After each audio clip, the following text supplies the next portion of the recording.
Alright guys, you got a 2007 Ford Explorer. The problem with this is sometimes when you put it on park, the key is stuck in the ignition and will not come out. The reason why it's doing that is I'm going to show you right now. You have this plastic piece. It's got two screws here.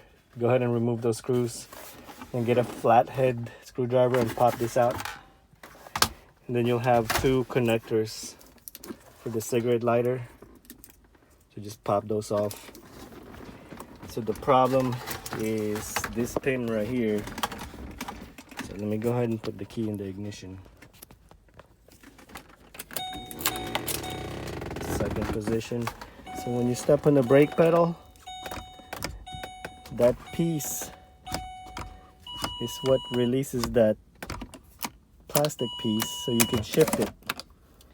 The problem with the key getting stuck in the ignition is when you put it in park, you see that rod, that metal rod that goes up and down?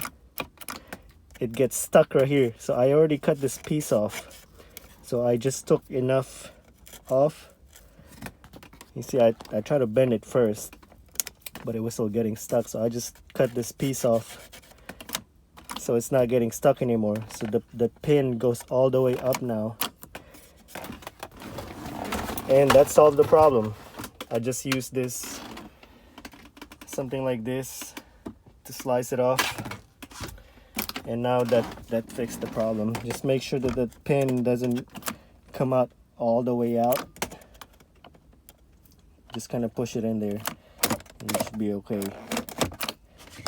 This video helps you, please subscribe. Thanks for watching.